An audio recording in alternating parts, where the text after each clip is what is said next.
selama waktu di sisiku. Sudah on the way menuju. And I thought what I felt was simple.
Guys, balik lagi gue Chandra Atmaja di podcast Nostalgila episode 49. Dan gue masih bareng Dr. Ardi Wicaksono. Ya, yang seperti gue bilang di episode kemarin-kemarin, tampaknya ini bakal jadi kolaborasi permanen. Doain aja ya. Dan kita juga kayaknya berencana untuk merambah YouTube kali. Ya kan, Dok? Platform yang lain. Memperluas pasar. Ya, betul. Oke, kali ini kita akan bahas satu isu yang juga sangat penting. Ini mengenai hoax di dunia kesehatan. Jadi jangan menganggap hoax itu hanya ada di Twitter, di Facebook, atau di platform lain. Ternyata di dunia kesehatan ini justru sudah ada lebih dulu. Misalnya ini yang simpel dan yang mungkin kita juga anggap seperti sudah jadi bener gitu. Mandi tengah malam atau mandi malam-malam bikin rematik. Ternyata pas gue tanya Dokter Ardi, enggak katanya. Bener ya, Dok ya? Kalau mandi tengah malam sudah diteliti memang tidak ada hubungan langsung dengan rematik. Enggak, kalau rematik mah enggak, kalau kedinginan iya. Mungkin itu ya, orang tua tuh bilang, ya udah jangan mandi malam gitu. Bisi apa gitu, berbisi sakit kali. Kalau masuk angin mungkin enggak? Ya mungkin ya itu kan satu kondisi di mana tubuh jadi nggak nyaman karena mandi tengah malam, airnya dingin, jadi tubuh kan berusaha untuk mengkompensasi suhu yang dingin dari air itu dengan meningkatkan suhu tubuhnya. Jadi yang doyan mandi malam makin seneng nih kayaknya loh. Oke, Dok, deretan hoax kesehatan ini juga pasti sebagai dokter yang sudah ngejabanin ini sejak kapan gitu pastinya greget dong dengan ini tuh enggak gitu. Apa aja sih, Dok, biasanya yang paling banyak dipercaya masyarakat? Aduh, banyak banget tuh, banyak bener. Hoax kesehatan itu, hoax yang berhubungan dengan dunia kesehatan itu ternyata adalah hoax yang paling masif, yang paling banyak ada di Indonesia gitu. Jadi mulai dari nggak boleh makan ini sama itu, terus apalagi ya? Oh ini, Dok, semangka nggak boleh makan semangka setelah makan ini atau habis. Setelah makan udang apa gitu ya, itu juga hoax lagi gitu. Banyak lah, nggak boleh makan udang sama apa namanya, setelah makan udang nggak boleh minum es jeruk katanya, nanti arsennya jadi aktif apalah segala macam. Itu hoax banget tuh. Atau yang pengobatan kayak tetes mata, sakit mata tetesin pakai sirih. Iya, itu hoax juga. Iya, bahayanya adalah kalau bahan-bahan yang berasal dari tumbuhan terus kemudian nanti dimasukin ke mata, ditetesin ke mata, itu nanti bahayanya bisa menyebabkan jamur berkembang biak di permukaan mata. Itu malah sudah ada penelitiannya kalau soal itu. Jamur. Tapi bukan kasih si sirih ini antiseptik, Dok. Ya kalau sirih kan bukan berarti dia jadi antiseptik terhadap semua mikroorganisme, misalnya pada jamur. Karena buktinya jamur sendiri bisa hidup di tanaman sirih. Gitu. Jadi ketika dia ada paper yang menyebutkan bahwa memang salah satu penyebab adanya infeksi jamur pada mata itu adalah penggunaan bahan herbal yang diaplikasikan ke mata. Bukankah bahan herbal dipercaya masyarakat aman? Nah, ini juga berikutnya. Ini bukan perkara hoax atau enggak ya, tapi karena kurangnya literasi. Ya tidak, bukannya enggak aman ya. Jadi semua bahan yang mau dipakai ke tubuh manusia itu sebaiknya ada bukti ilmiah bahwa dosisnya sekian sampai sekian. Cara penggunaannya seperti apa. Terus kemudian efek sampingnya bagaimana mekanisme kerjanya. Ada enggaknya efek toksik, itu sebaiknya dikonfirmasi terlebih dahulu. Sejauh ini yang dokter juga sama rekan-rekan sejawat yang bikin greget gitu dari hoax-hoax yang berkembang di masyarakat ini, yang sekalian juga nih sekaligus mengedukasi kita semua. Ini yang ingin disampaikan yang juga kayaknya urgent banget diketahui masyarakat, apa aja nih? Yang pertama adalah klaim bahwa obat herbal itu aman. Nah, itu nggak banget karena evidence-nya belum kuat. Itu yang terutama. Obat herbal itu bukannya aman, hanya saja rentang dosisnya belum diketahui secara pasti, sehingga efek sampingnya apa juga belum diketahui secara pasti. Satu hal yang nggak pernah diketahui oleh masyarakat luas adalah kejadian gagal ginjal di Indonesia yang terbanyak selain karena penyakit diabetes adalah karena penggunaan bahan herbal dalam jangka waktu yang panjang gitu. Dan bahan herbalnya macam-macam, jamu terutama gitu. Nah, hanya saja karena orang kan beranggapan ini dari tumbuhan, dari tanaman, cuman direbus-rebus doang, diminum kan aman gitu. Ya aman itu karena tidak ada efek samping yang dirasakan secara instan gitu. Saya selalu ngasih contoh soal bahan herbal itu adalah cabai. Setuju ya bahwa cabai itu tanaman kan, berarti bahan herbal. Sekarang mau nggak kalau misalnya kita mengkonsumsi si cabai ini katakanlah dalam bentuk jus dengan dosis yang tidak terbatas? Misalnya 1/4 kilo di jus semua, berani kan minum? Nah, gitu kan? ya misalnya seperti itu. Kalau misalnya menggunakan klaim bahwa bahan herbal itu aman, oke sok silahkan diminum itu jus cabai dengan ya dengan mengingat bahwa cabai itu adalah tanaman dan tanaman itu adalah bahan herbal. Ternyata enggak juga kan, sakit perut kan, diare juga bisa gitu. Ini adalah salah satu contoh sederhana yang menunjukkan bahwa bahan herbal sekalipun itu harus ada dosisnya. Gitu. Sekarang kalau golongan cabai-cabean jadi golongan cabai jadi seperti cabai paprika, ya mau cabai rawit, cabai keriting kayak atau cabai merah besar sampai paprika jadi kelas kapsikum itu mereka umumnya punya rentang dosis yang dapat ditoleransi oleh manusia itu rentang dosisnya sempit. Paling sederhana cabai, nggak semua orang bisa mentolerir cabai dalam katakanlah 10 biji cabai di jus jadi 1. Nggak semua orang bisa terima kan. Ada yang nggak bisa terima cabai sama sekali bahkan, jadi paling 1 atau 2 itu udah maksimal. Tapi ada juga yang 10 cabai juga nggak apa-apa. Nah ini membuktikan bahwa bahan herbal seharusnya ada rentang dosis yang terbukti keamanannya. Oke dok, pada saat memeriksa pasien datang suka ada hal-hal yang mungkin di luar dugaan. Ini kemakan hoax nih pasti si pasien ini. Kejadian-kejadian apa sih biasanya? Banyak ya, terutama misalnya kayak gini. Saya bukan bermaksud mengecilkan profesi yang lain ya, tapi biasanya begini.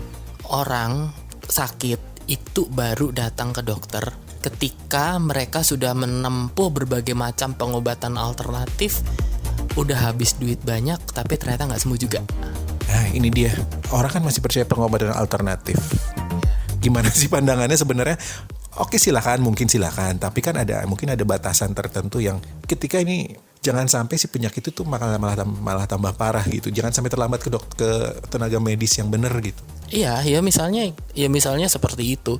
Memang pengobatan alternatif juga ada izin dari Kementerian Kesehatan Seperti itu memang ada, tapi masyarakat juga perlu diedukasi bahwa penyakit itu ada natural history of disease-nya. Jadi ada perjalanannya, apa yang dilakukan, apa yang mungkin terjadi bila dalam tanda kutip penyakit itu dibiarkan.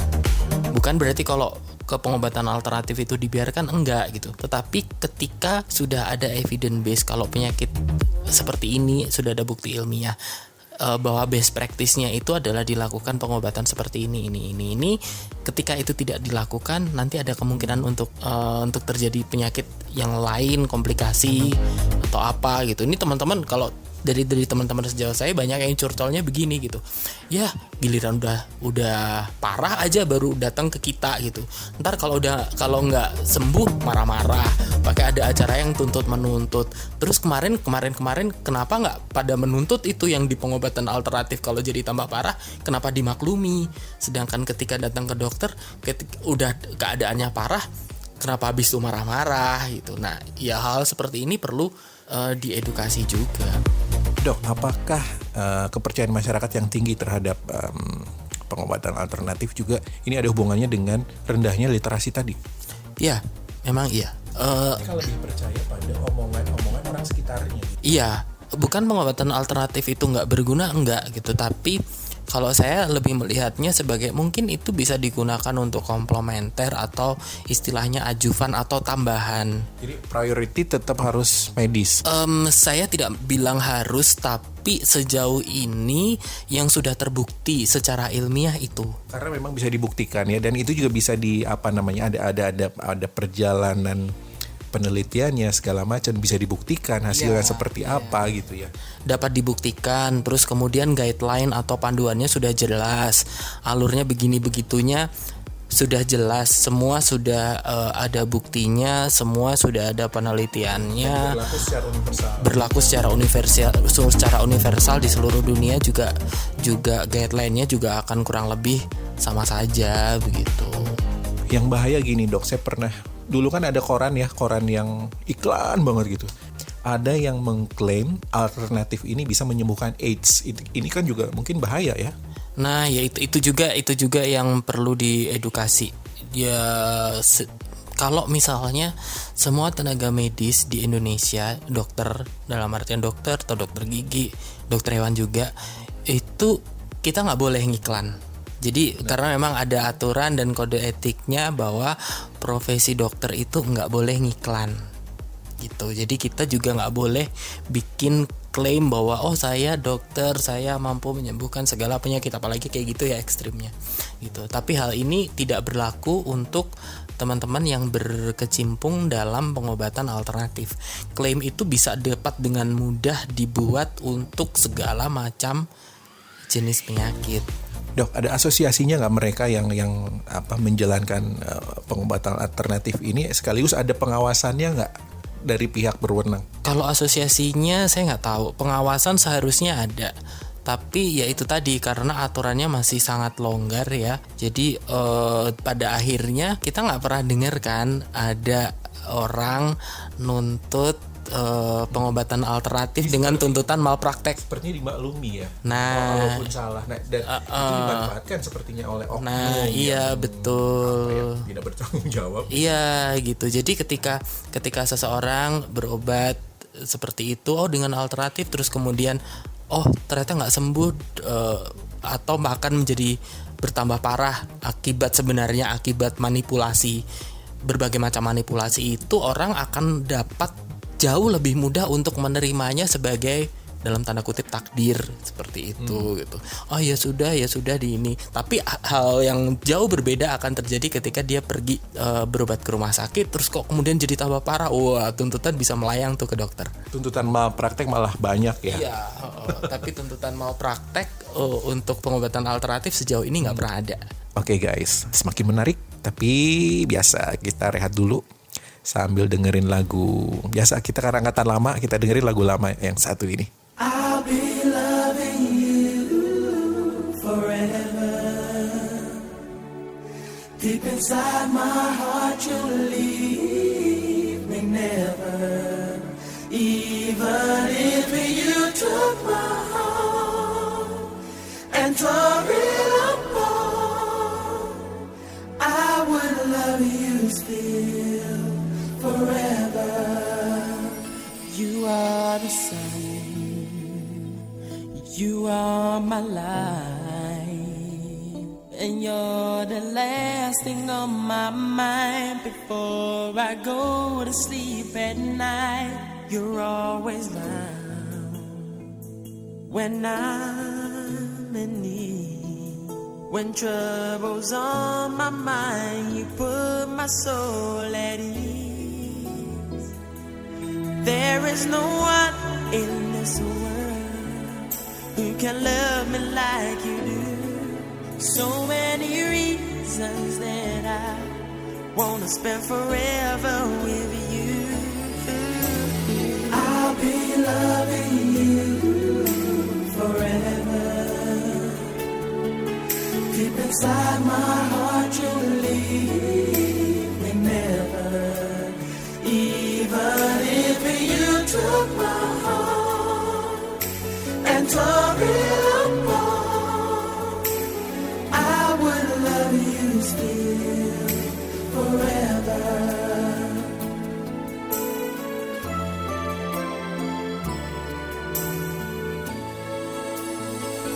We've had our fun and we've made mistakes,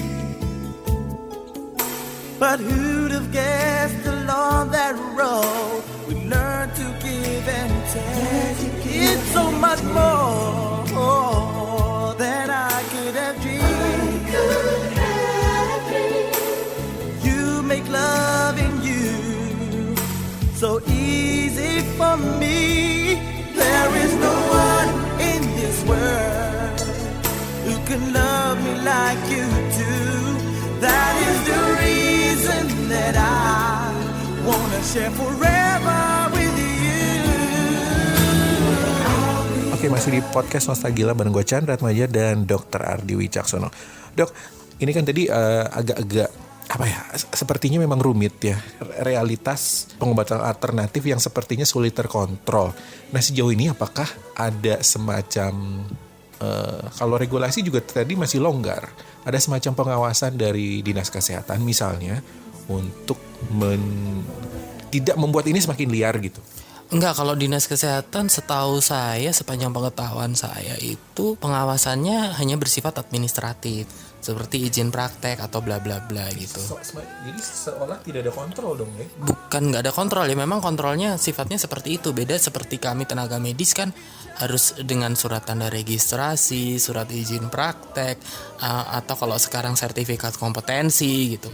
Sedangkan dan itu yang pada akhirnya menjadi dasar kenapa seseorang bisa dituntut atas tuntutan malpraktek gitu, karena mengerjakan sesuatu tidak sesuai dengan standar kompetensinya.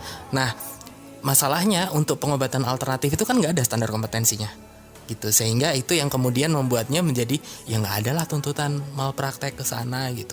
Apa yang mau dituntut gitu, karena memang karena nggak ada standar bakunya, jadi praktek yang digunakan itu adalah berdasarkan standar empiris, jadi pengalaman orang dan lain-lain, tapi tidak ada standar baku, apalagi kompetensi bahwa pengobatan alternatif dengan metode A itu harus dengan cara A, B, C, D, itu kan nggak ada gitu.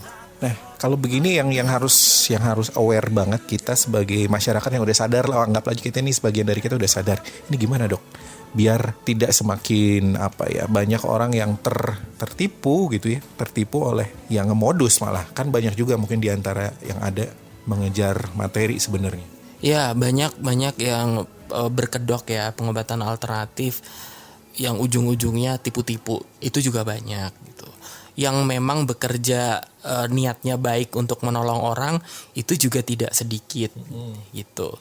Jadi apa yang sebaiknya dilakukan oleh orang di sini ya, kalau saran saya ya banyak baca dan bertanya pada pihak yang memiliki kompetensi, ya dokter, ya atau tenaga medis lainnya. Kalau misalnya di tempat-tempat yang misalnya katakanlah bisa nanya-nanya ke bidan, datang ke puskesmas gitu. Terus boleh kok sebenarnya Terus sebenarnya sekarang karena kemajuan teknologi juga ada layanan-layanan bertanya pada dokter online ya.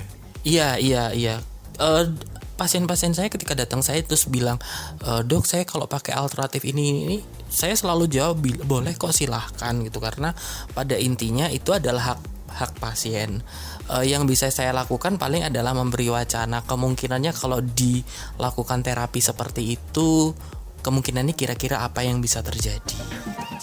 Dan sisanya itu memang menjadi murni pilihan pasien mau berobat kemana gitu. Hanya saja tetap diberi wacana bahwa ada kemungkinan untuk memburuk loh. Jadi kita nggak boleh memberikan janji manis, oh ini nanti pasti akan sembuh, itu nggak. Kalau untuk medis nggak boleh seperti itu. Jadi kemungkinannya apa? Ada kemungkinan yang bisa baik, ada kemungkinan yang gagal. Itu yang tetap harus diberikan wacana kepada pasien. Ya, sering-sering bertanya, kalau ragu apalagi, dan banyak-banyak baca juga ya. Baca sesuatu yang memang sudah dipastikan kebenarannya.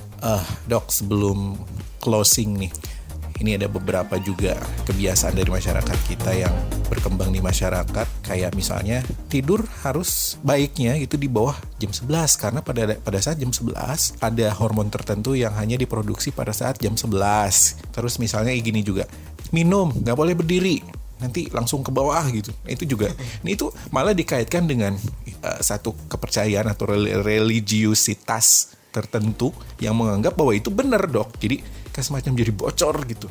Ini juga kayaknya perlu diedukasi nih masyarakat tentang begini. Iya, kalau minum iya, tapi kalau soal tidur itu bukan berarti hormon keluar jam 11 malam atau apa, enggak. Cuman kalau tidur itu memang berkaitan dengan jam biologi seseorang, dan itu memang ada evidence-nya bahwa tidur malam seharusnya lebih panjang daripada tidur siang, seperti itu. Kalau itu memang ada sih, ada buktinya gitu. Tapi kalau kayak tadi minum, enggak lah gitu. Minum bisa, ya kalau misalnya memang lagi berdiri ya minum sambil berdiri juga nggak apa-apa. Duduk dan berdiri soalnya posisi pencernaan sama ya. Kalau untuk minum iya, selama nggak berbaring aja ntar keselak.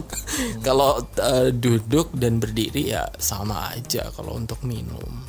Sebetulnya masih banyak sih yang apa ya, yang jadi greget juga, dok. Mungkin bukan hanya dokter dan tenaga medis lainnya yang mungkin greget, kita yang juga mungkin sedikit paham juga kadang-kadang, aduh yang gini aja kok dipercaya gitu. Ya mungkin saling mengingatkan ya, dok ya, untuk mereka yang sudah lebih paham, untuk lebih berbagi pengetahuan kalau misalnya hal ini tuh tidak benar gitu. Dan mungkin yang satu lagi yang penting juga, jangan kalau sakit terus kitanya takut datang ke dokter, malah buka Google terus menyimpulkan sendiri. Itu banyak yang begini, dok. Ya, itu banyak banget. Itu banyak banget dokternya mbak Google. Itu juga banyak. Jadi stres sendiri. Ujungnya stres sendiri karena gejalanya cuma batuk aja keluarnya kanker paru gitu. Misalnya, waduh serem banget gitu. Ya itu juga masalah literasi juga. Jadi kalau pesan saya sih yang pertama, apalagi biasanya banyak itu beredar di WhatsApp grup kayak gitu-gitu. Jadi ya sebelum kita forward, sebelum kita copy, mending dikonfirmasi dulu ini benar apa enggak. Itu. Terus yang kedua, kalau ada keluhan sakit, daripada stres gara-gara googling terus kemudian hasilnya mencengangkan, ya mending datang dan berobat lah gitu. Itu kalau buat saya jauh lebih rasional daripada pada akhirnya kita ketakutan sendiri dengan hasil googling kita yang ternyata di luar dugaan. Oke, dok, ini nambah banget pengetahuan kita seputar mitos atau hoax seputar kesehatan yang rasanya juga gak cukup ya untuk dibahas hanya dalam satu episode ini. Semoga nanti bisa dilanjut di lain episode, dok, ya, lebih dalam lagi. Terima kasih, dok, udah seperti biasa meluangkan waktunya untuk ngobrol di podcast Nostalgia. Oke. Ya, sambil ini promosi punya dokter juga, silakan. Oke, ya kita juga saling mempromosikan. Ya, oke. Ya, saya juga membahas berbagai hal terkait dengan kesehatan di podcast saya. Namanya Ditalk, DITALK, Arditalk. Jadi nanti di situ saya akan membahas hal-hal terkait masalah kesehatan pada manusia. Dan disajiin dengan simple, dan pengetahuannya juga adalah pengetahuan kita sehari-hari. Asik banget buat nambah wawasan kita tentang kesehatan, dan gratis loh. Kita mendengar ini hanya mendengar tapi wawasan bertambah. Sebetulnya kita tuh diberi kemudahan ya dengan teknologi seperti sekarang. Oke, terima kasih ya udah join di podcast Nostalgia episode ini. Gue Chandra Atmaja, cabut dulu. Bye-bye.